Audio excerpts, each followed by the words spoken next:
Black Horse Regiment, the 11th Armored Cavalry Regiment, brought a new look to Vietnam.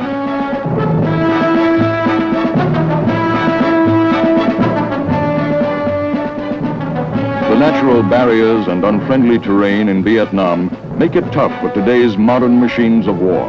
But surprisingly, American mechanized units have surmounted these obstacles through ingenuity and sheer determination.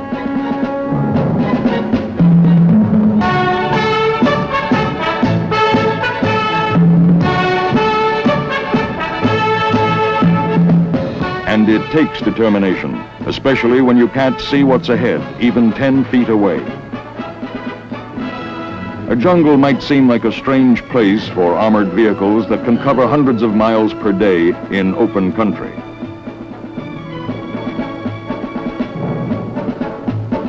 Yet when the enemy can be anywhere, armor means a lot to the foot soldier. Armor helps the soldier beat a path.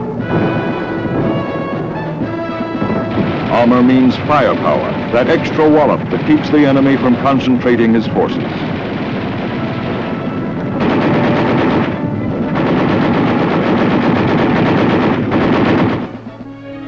Today's mechanized cavalry means mobility and speed, a prime requirement of modern warfare.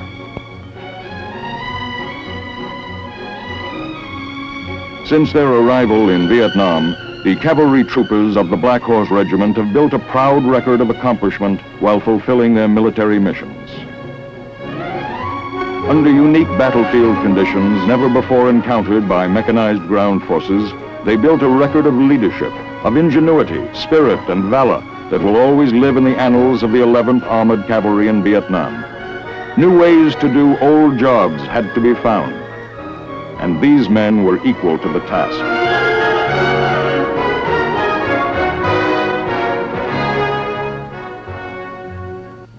The 3rd Corps area where the regiment was assigned contains the capital of South Vietnam, Saigon, important cities such as Bien Hoa, and the Rice Bowl provinces.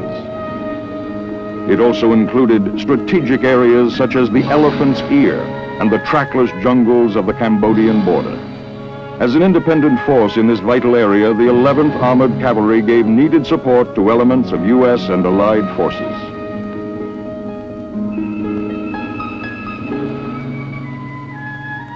Immediately after arrival at the port of Vung Tau in September 1966, the regiment moved to the important headquarters base of Long Binh for staging. Then onward to Xuan Loc and the creation of its own base camp. The regiment was welcomed by General Creighton Abrams, later commander of all U.S. forces in Vietnam. He discussed equipment and organization with Colonel Cobb, the regiment's first commander in Vietnam. At the conclusion of his welcoming visit, General Abrams was impressed with this vital new fighting team. The familiar armored personnel carriers had been beefed up for the counterinsurgency mission in Vietnam. Each vehicle was fitted with 2 additional machine guns, and modification of armor gave crewmen greater protection.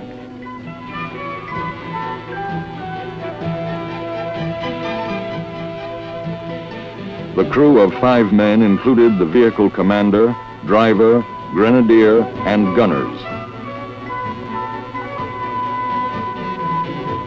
The result was the Armored Cav Assault Vehicle, or ACAV, the key vehicle of the new light armored platoons. After it had been proved in combat, the ACAV was soon employed in other units throughout Vietnam.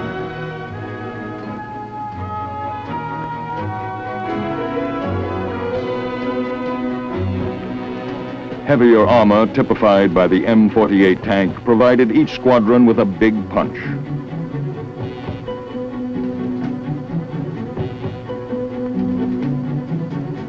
The newest armored vehicle with the 11th is the Sheridan. It mounts a 152-millimeter gun, which also launches the Shillelagh missile.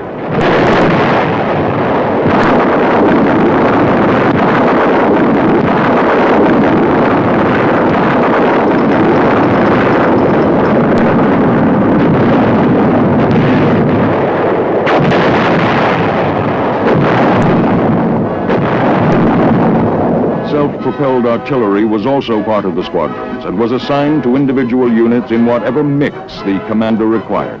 In the days ahead, artillery support would prove to be a valuable asset. At first, the 11th Armored Cavalry Regiment was equipped with self-propelled 105mm howitzers. Later, these were to be replaced by 155mm howitzers, which have greater range.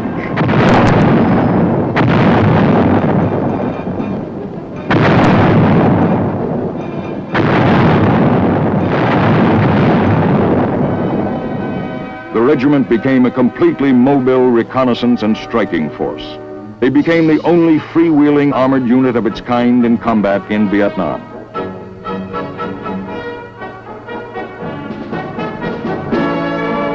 Within its squadrons were custom vehicles and special purpose weapons, such as heavy mortars capable of devastating fire, and highly trained mobile advisory scouts. A Thunderhorse troop of air cavalry. Within 3 weeks of arrival, units of the 11th had met the enemy, beginning with a fight for the regiment's line of communication. The Viet Cong had plenty of warning as the long lines of armor rolled down the roads and into the northern sector of the core area. Friendly observers reported the enemy was rising to the bait, preparing ambushes. In Operation Atlanta, the men of the 11th routed the ambushes with overwhelming firepower, taking a heavy toll in enemy dead and captured.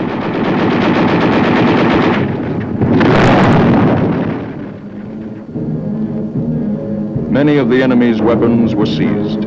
Best of all, the Viet Cong learned respect for the regiment at the outset.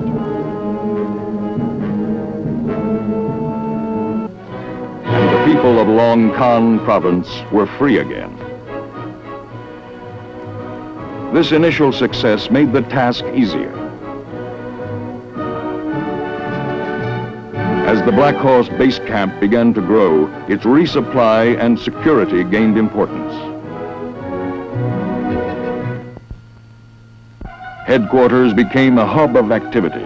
Everywhere the camp was being developed into a comfortable main base, even though a large part remained under canvas.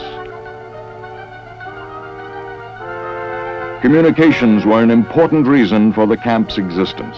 Powerful electronics equipment at the Tactical Operations Center allowed full communications with higher headquarters at Long Binh, and with field units which had mobile armored command posts. When in position, these field units were made secure against enemy night raids. Concertina wire encircled the area.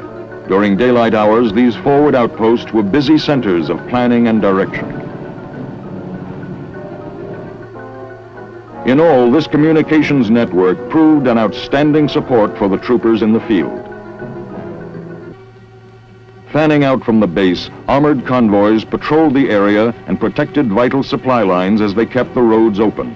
Often an armored patrol guarded an important junction or other strategic point.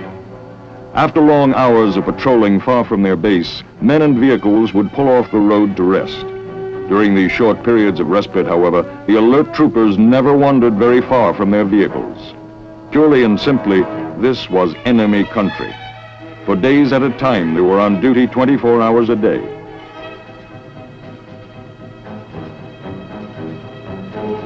But they never dropped their guard, and it was mighty hard for Charlie to disturb the peace. In January 1967, Operation Cedar Falls swept the Iron Triangle area northwest of Saigon, a long-time enemy hideout. The 11th Armored Cavalry acted as a pushing force, beating the bushes for the enemy, driving them into a waiting blocking force composed of main U.S. and Allied forces. It was a tough, dangerous job, much of it in country where a man could not see the front of his vehicle from the driver's seat. Mile by mile, the men of the Black Horse Regiment helped flush the VC out of their tunnels. They found everything and anything which the enemy could use to carry out his mission.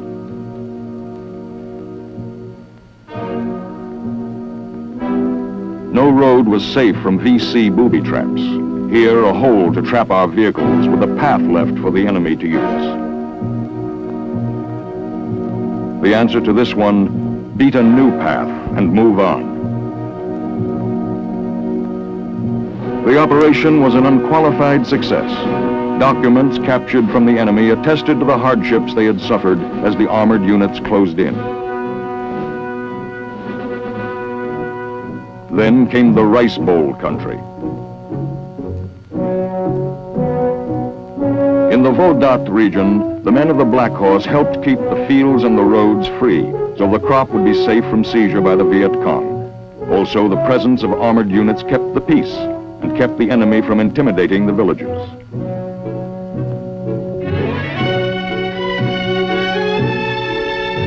Bridges launched by armored vehicles were often laid down to keep traffic flowing.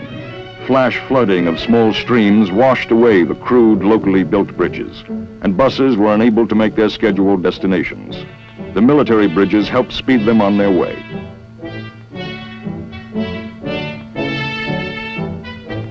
The prime purpose of road and highway upkeep, however, was to keep the region open for the fluent movement of military convoys.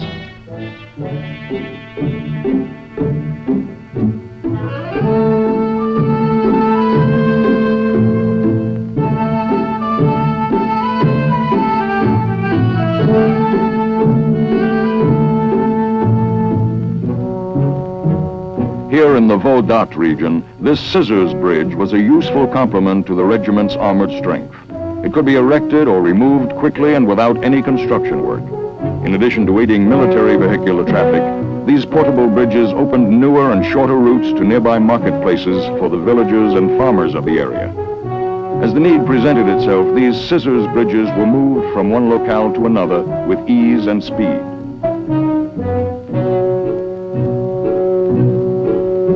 In the province of Tai Ninh, along the Cambodian border in a country called the Elephant's Ear, units of the 11th penetrated into terrain previously considered too rough for vehicles.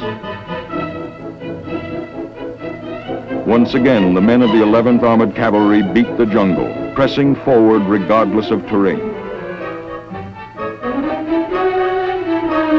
There, in the dense rainforests, they went after the enemy's hiding places.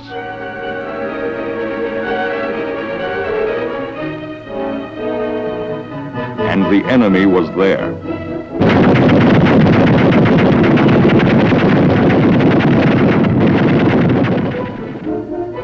Once again, the assigned mission was accomplished.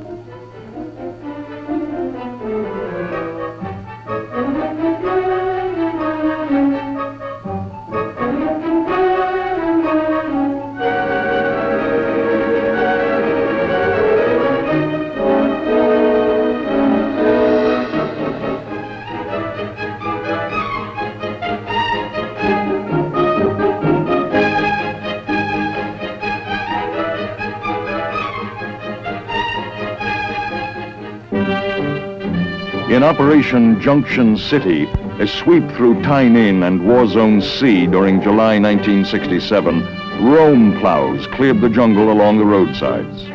Military convoys and the South Vietnamese people could use the roads in greater safety. From the air, it was now possible to spot any Viet Cong activity near these vital roadways. Tanks were used to keep the roads open at strategic points, firing to keep the enemy off balance.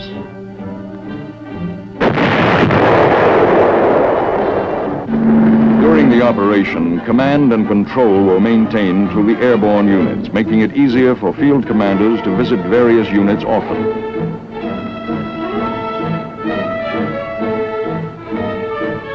The air cavalry troop of the regiment, known as Thunder Horse, had its own helicopter gunships and transports.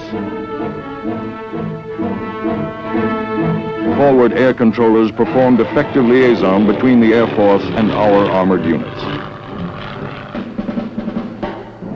By August 1967, Black Horse Base Camp was well established and offered the returning troopers many of the comforts of home.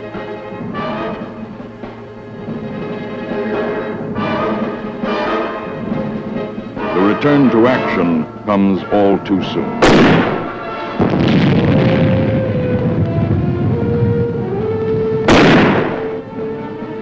with the almost unbelievable complication of trying to fight a war in which both friends and enemies might be found in the same general area, extreme accuracy is a must when firing heavy weapons. Special weapons like this 4.2-inch mortar mounted in carriers provide additional fire support to the squadrons.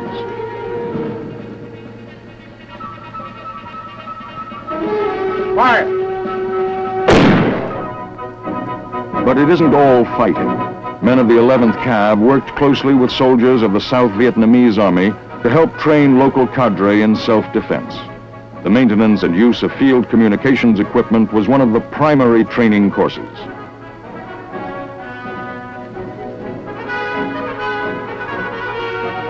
Other instruction included weapons, such as the carbine. Drills for crews serving mortars soon familiarized the Allied soldiers with these weapons. And as we worked with them, the ARVN soldiers gained confidence.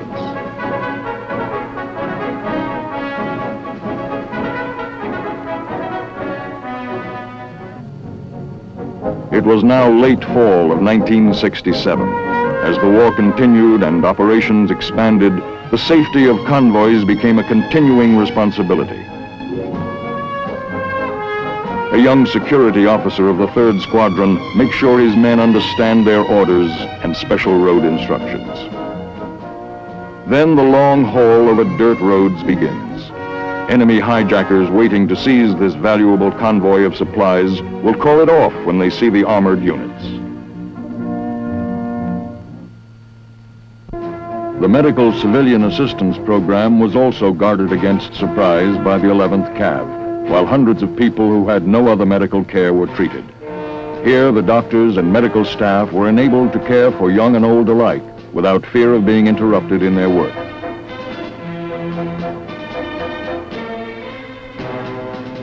In Operation Santa Fe, the 11th worked with the Australians who learned to use the American equipment. The Aussies handled the American armor like veterans.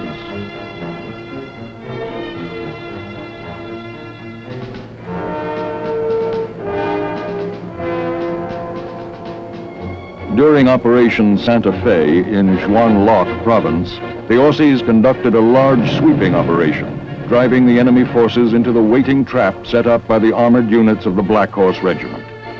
The operation went off with clock-like precision as the Australians pressed the enemy back.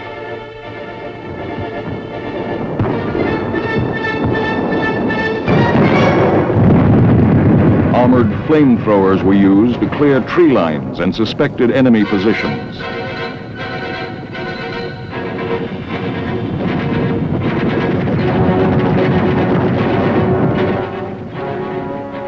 Then came the Vietnamese New Year, Tet. The enemy chose this occasion to unleash well-coordinated attacks in several areas of the Republic. Everywhere, the Viet Cong were met with counterattacks.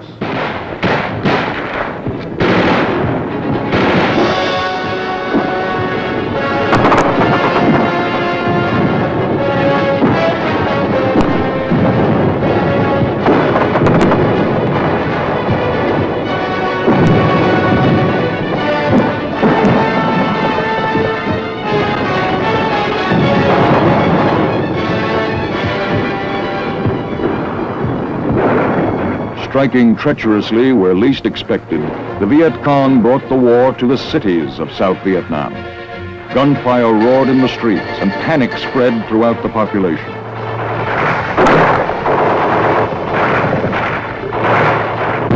The 11th Cav rose to the challenge, and in a lightning-fast road march from the area near Cambodia, raced to the defense of the embattled cities. There they supported the ARVN troops, cutting off enemy escape routes. The city of Bien Hoa was secured by the armored assault of the 3rd Squadron, in which the enemy was routed in house-to-house fighting. The 11th was also sent to the defense of the capital, Saigon. Large areas of the capital's residential section had been laid to waste by concentrated Viet Cong rocket attacks and mortar bombardment. The people, displaced, wandered aimlessly through the district. In the midst of all this, the fighting continued as military police patrolled the city.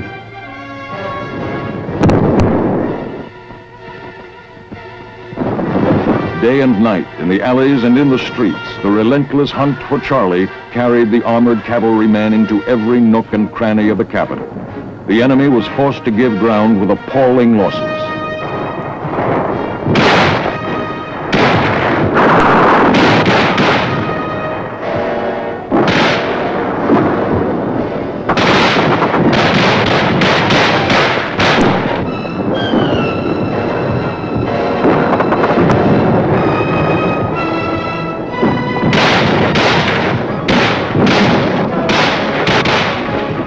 The Arvin forces distinguished themselves during the Tet campaign, acting aggressively to free their cities.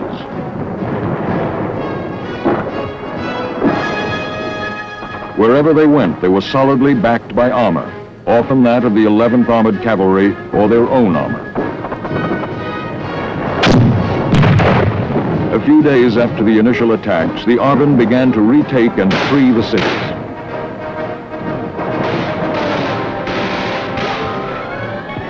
Soon it became evident that communications had been secured.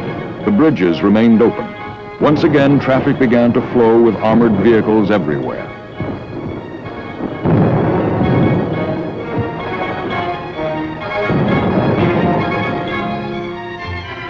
The Cholan area, the so-called Chinatown of Saigon. Here, after the first victories at Bin Hoa and Saigon, the 11th Cav stayed in the thick of the fight. Troopers of the Black Horse moved methodically from block to block, probing into every building along the way. Finally, it became apparent the Viet Cong had left the area, and there would be no more battles in the streets.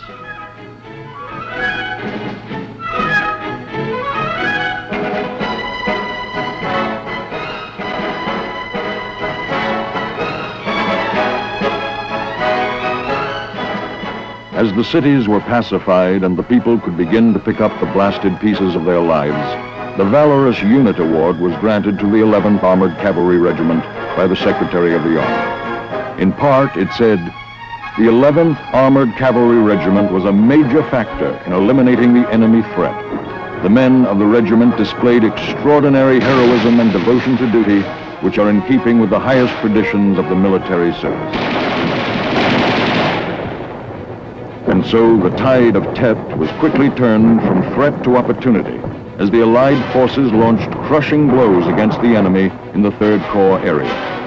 Wherever Viet Cong underground fortifications were discovered, they were blown sky high.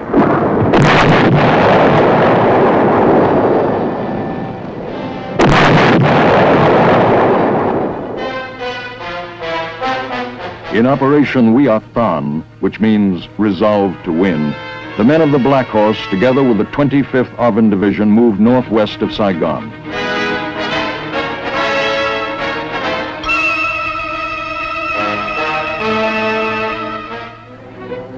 The Arvin troops, with confidence, went in after the enemy. Here the tanks and ACAVs maneuvered like cavalry and did so for 41 straight days, supporting the Arvin troops wherever they went.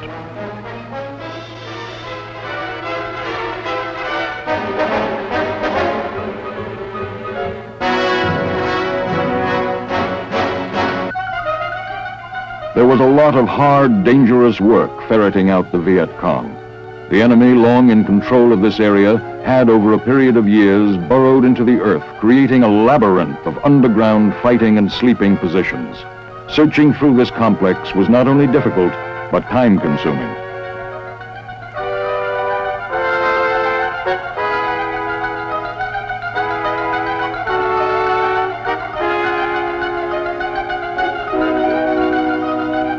In every way, the Black Horse Regiment had earned its spurs.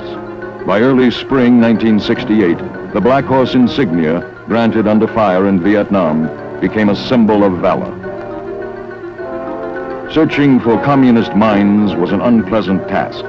In order to maintain regular convoys, the roads were checked by mine-sweeping teams every day.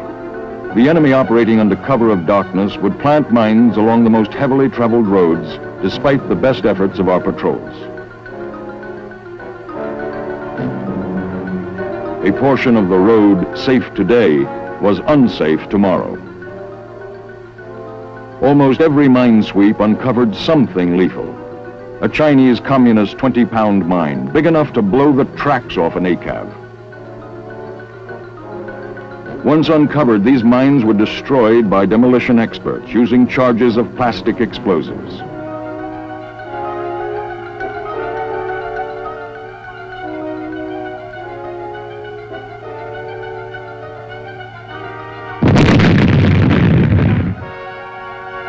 For these men, this is the daily war, the no-headline war of nerve-wracking uncertainty, of constant plodding and searching where every footstep may lead to injury or death. This is modern mine warfare, brought to new dimensions by a cunning enemy.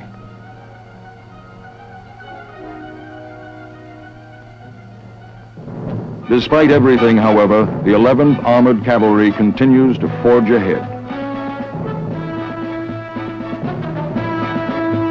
In a land where even the earth itself fights against men and machines, the vast logistics of maintenance and repair keep them rolling.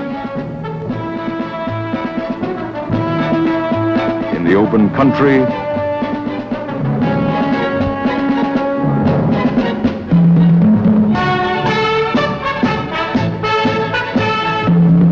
through the jungles,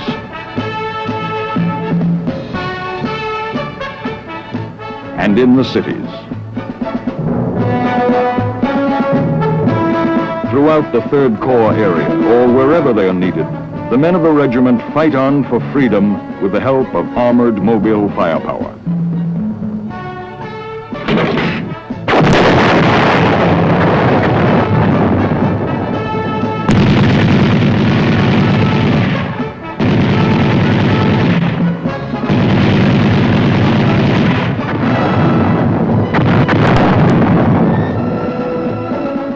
These are the men who proudly wear the insignia of the 11th Armored Cavalry Regiment in Vietnam. Symbol of valor, the Black Horse patch.